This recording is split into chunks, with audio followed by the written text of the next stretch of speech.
Hey, what's up? So today we're doing another manga spotlight. This one I've been wanting to do for a while, but I had to just research a little bit more about the author before I went into it. So this is a manga called Younen Club or Childhood Club by Nishino Sorao, who a mangaka who is like in my eyes, a later generation of Gekika. A lot of his works that once we go through it, you'll see that they are pretty influenced by the Gekika greats like Tsuge Yoshiharu, and he does state that he did get inspiration from Yoshiharu as well. But some backgrounds for Sorao Nishino before we go through everything. I have shown this off previously on a channel, just maybe in a manga haul or something, but Nishino was born in 1973 and is actually one of the founders of Semi Shobo. So Semi Shobo was the publisher that put out Kaku, this magazine here that if you sort of look at the way that the cover is formatted and the stories inside, very alt manga related, you'll see that it was pretty inspired by Garo. So it tried to sort of push that same spirit of Garo, revive it in the new age is how I would, I guess, describe it. I might pull out a Garo issue for comparison, for example. So one of them, this is a 1969 issue. You can sort of see the inspiration it took for the formatting of its cover, right? So yeah, it wanted to continue that spirit. But yeah, for Kaku, he was one of the founders of Semi Shobo. Right now, though, it is now taken over by Kawakatsu Tokushige, who is a mangaka and a manga scholar. He was also appeared in Yagyo as well. And this is an example of a manga by Kawakatsu, Telephone Sleep Music. Really cool stuff. I haven't read this yet, but Kawakatsu has also released another manga like very recently this year, which I do want to pick up. It's pretty sick as well. But yeah, just showing off a work by Kawakatsu. Has also appeared in English in Glaolia 3 as well, if you're interested in reading some of his works. But yeah, in terms of Sorao Nishino, I believe he as well debuted in Gento 4. So I don't have Gento 4, I only have number 2, 1, 2, and 16. So in the previous manga haul video that I did with all the manga magazines, I did talk at length about Yagyo, about Hokuto Shobo, and Gento. So if you want more information about those manga magazines, about Takuno Shinzo, about the publishers and all that type of stuff, go check that out. But yeah, so Gento 4 came out in 2002. So with that, if you think about the timeline of things, you can see what I mean by Sorao Nishino being influenced by the Gekiga greats, especially in Garo as well, especially Yoshiharu, and his style can also be reminiscent of Oji Suzuki and Tadao as well. A lot of different things, to be honest. And some more information as well. He did the art for Shinichi Abe's stories in a book called Mood. So Shinichi Abe had written the stories, Nishino had produced the artwork for it. I don't have that yet, maybe in the future I'll get. And another interesting fact as well, he did a report on the doujin works of Kawasaki Yukio. So Kawasaki Yukio was a mangaka in Garo, but unfortunately very recently as well, the date of recording today is the 8th of September. I think during the last week, there was official news that was released that Kawasaki Yukio had passed away, unfortunately. So rest in peace. I don't think at this moment there was any more information released, but yeah, I've been seeing a lot of news about it, which is quite sad. Another one of the Garo original contributors back in, I think I remember seeing Kawasaki Yukio in like late 60s and definitely early 70s. So yeah, rest in peace to a Garo mangaka. But he did a report on the doujin works of Kawasaki. So yeah, just giving some background to Sorao Nishino.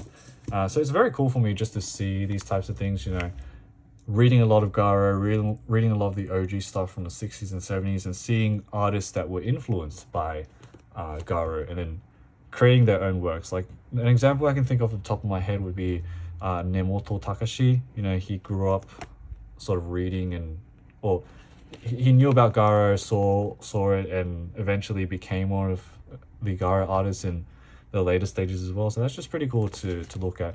But what I'll be doing is I'm just going to go through each of the stories, just give a summary for it. I do believe I've given this summary before for this first story here in a previous video, but I'll just go through it and yeah, we'll talk about it. So the first one is a story called Everyday Relationships. So it's an interesting one. I'm not sure what to make of it. So here a woman quits her job and she goes to a weird maid cafe over here with her boyfriend. There's just one maid and the boss just sitting there. It's a really weird experience, to be honest. But then after they go home, the girlfriend decides that she wants to apply for that maid cafe, and there's I guess a little bit of a conflict, or boyfriend doesn't really understand why she wants to do that. So that was the first story. The second one is the titular story,幼年Club or Childhood Club. This one I didn't really understand too much, to be quite honest.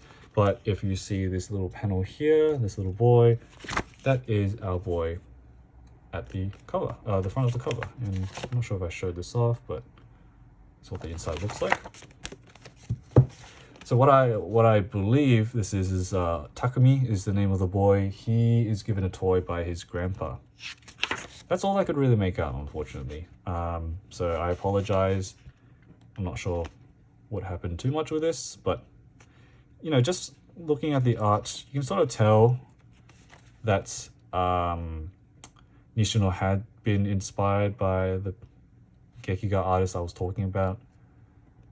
But at the same time, it feels pretty new too. So that's pretty cool. This one is a very interesting one. This third story here goes by the name of like the Unkind Park. This one is very dreamlike. So the story here is that this man, there's this giant stump in the middle of the field of the park for some reason. And so he's just sitting there thinking. He leans on it and he just falls.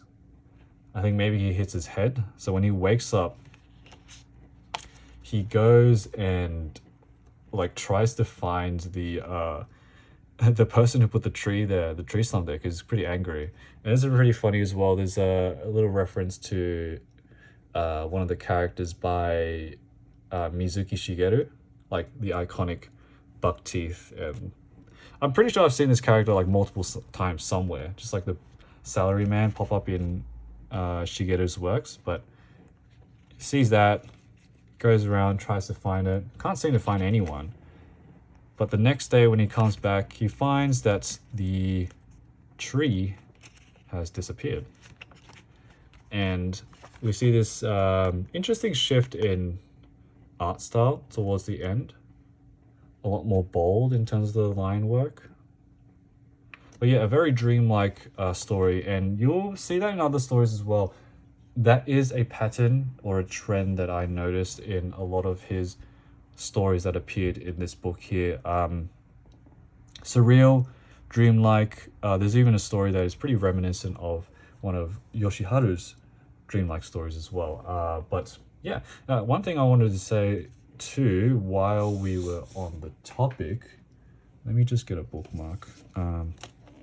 The style, at least the artwork visually of Nishino, reminds me a lot of Anzai Mizumaru, specifically with how light his line work can be. You look at that, and this is a book called The Blue Age, or Ao no Jidai, by Anzai Mizumaru, another Garo manga. And I'll just quickly flip through it and I'll show you what I mean by the very thin lines of Mizumaru.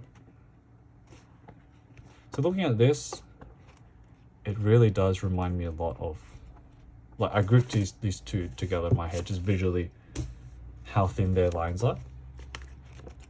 So yeah, that was just a little bit of a tangent, something I noticed with reading this. But in terms of the whole book in general, I really did enjoy reading this book. Very interesting stories, fun as well, just to think about. So I would highly recommend for you to pick this up if you like this type of art and the stories themselves as well.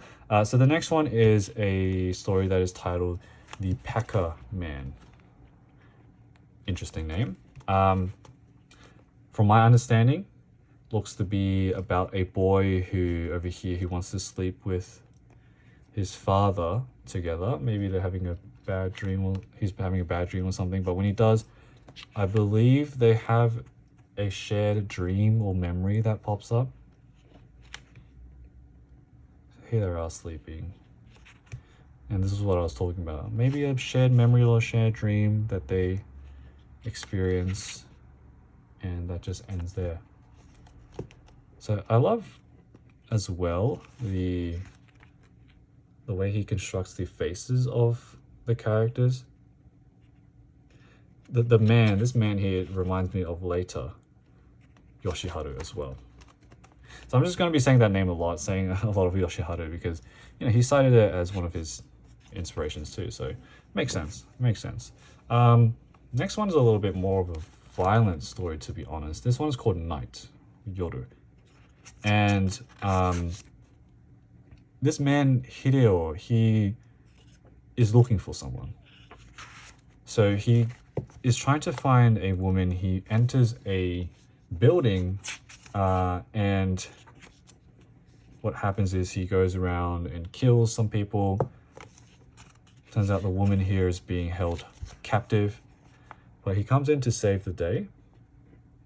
Except when the woman approaches him, saying his name, he doesn't recognize her.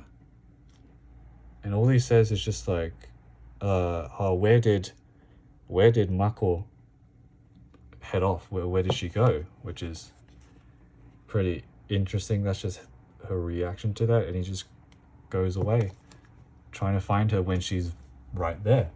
So that one, honestly, that was one of my favorite stories of this entire book, just because of that ending. It was the way the faces were drawn here as well. It's very serious, and her reaction was pretty unique, in my opinion, in the way that she was drawn. But yeah, Night, one of my favorite stories of the book. Pretty nightmarish, to be honest. So let's move on. Got another one named The Eldest Son. This one is quite a sad story, to be honest. What is happening is that a woman here, so this is the wife, this is the husband, she comes back home after giving birth, and I'm not sure what is happening here, but she is apparently holding the baby. He can't even see it properly. And he sort of has to look closer to find that this apparently is the baby. Very odd. They go to their parents to visit their parents, and their parents tell them, here they are, quite serious. Maybe they know the truth of everything. They tell our husband that the real baby is in Shizuoka for some reason. It's a pretty harrowing story starting off like that. Just seeing how the man reacts, he just goes off instantly. The parents seem to know something. They're quite sullen. And so when he visits Shizuoka, he goes and finds the actual baby. And he's reunited, but even with the reunion, he's breaking down, which is quite sad to see. And what it is that he goes back to Hiroshima after being told by the train attendant. I'm wondering if there's like a specific reason why he was asked to go back to Hiroshima. I'm not too entirely sure what the message is or the reasoning behind that is. In my head, I was thinking, oh, Hiroshima, maybe this has something to do with the atomic bomb. But just a very interesting one to think about in terms of loss, because, technically, even though the husband hasn't lost anything, he's confronted with a truth that kind of shatters what he knows about his family. And you can see him being quite broken after it, which is quite sad to see. But yeah, very strong chapter there as well, sticking with the pattern of being quite dreamlike, surreal. There's weird events happening of your baby just being a weird, I don't even know what it is. Like it looked like a beetle at first, but I'm not even sure what this is. Like a bone, something like that. But then going through the stages of just finding the baby randomly, it's just, yeah. Very dreamlike, very dreamlike. I'll be saying that a lot.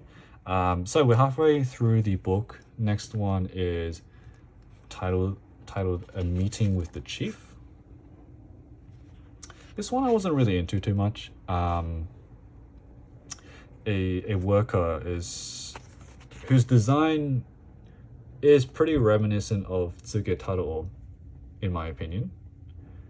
Looking at the glasses, I feel like I've seen, like, he reminds me of what was his name? There was some guy in Tadao's Slum Wolf story. I forgot the name of it. I'll put it in the description, but he does remind me of that. I believe he also has glasses. But yeah, very reminiscent of Tadao. It turns out that this worker is trying to find out where the chief of the company has gone. Turns out that he resigned, and later on he meets this chief here again, which apparently the chief can't find a job anymore. They exchange a few words and he just leaves. So this panel here, definitely this one, it does remind me of one of the Tsuge brothers. I'm not sure who it was. Man, the more I look at this book, to be honest, the more I mix up the Tsuge brothers, because I'm seeing influences from both, and it's confusing me, which is pretty funny. But amazing double page spread. This reminds me more of Tadao, to be honest.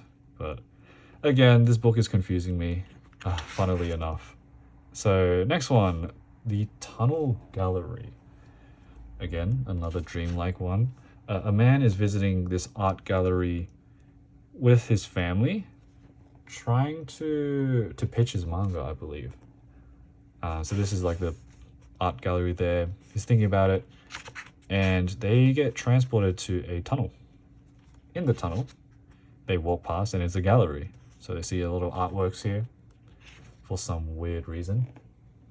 It's the owner's gallery, and they walk and they meet some other artists in the gallery. This is them, somehow. So the family that has visited has been drawn by this weird guy. Very strange. Artist seems stressed out. And what happens after is that I believe a train is like coming, and the owner tells the family to start running, and it ends there. Yeah, I don't really know what to make of it, but it was interesting to read about nonetheless. So I'll go through the others a little bit more quickly. This one is called Department Store /4, about a husband and wife who visits a store. The husband suddenly remembers about his daughter, and he asks his wife, where is my daughter Akiko? And she just runs away. She doesn't want to answer him, I guess. She keeps running and throws herself off a building, which is just out of nowhere. He goes down and he finds her. She's kind of fine, but she admits that Akiko is now gone. And he gets angry, pushes her and runs away, I guess, to find her. And he's saying here that he just ran back to his apartment. So, weird. Not sure how to make of it. Not sure what to make of it, to be honest. Seems like a lot of the stories are focusing on just the raw emotions of the events themselves, rather than us really trying to understand why these things happen. I guess we just got to take it for fact and just look at how the characters are experiencing something like that. So interesting there. Next one, a couple of four panel works. This is called the Happiness Extra Area, which is, I don't really care for these too much when I read them, but yeah, that's some 4 panel works in there. This next one is called the Evaporation Diary. Apparently the original idea was inspired by Tsuge Yoshiharu's Evaporation Travel Diary, which I don't think I've read before. So I can't comment on how similar it is to that, but that's what it's saying here at least. Original concept, Evaporation Travel Diary, sorry.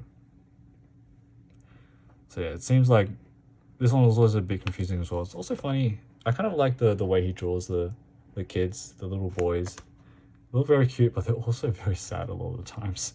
So it seems like a man is going out to get married. And it doesn't work, apparently, so he goes to the strip club. That's all I really understood of it. So yeah, even if I didn't really understand too much of the stories here, I've had a very good time just reading it and thinking about the stories. So again, I apologize if it's not making too much sense, but I don't really want to make up anything. If I don't know it, then I don't know it. So I'll say that. Nearly done. Next one is a story that is titled Separation. So we have a doctor here that's Minoru, our main character, doesn't really like. He's a bit creepy, seems to be fooling around with a lot of the women there, his mum included. And so Minoru, because he doesn't like this, he tries to escape the town. Maybe I might have like an inkling of an idea that maybe he is his father.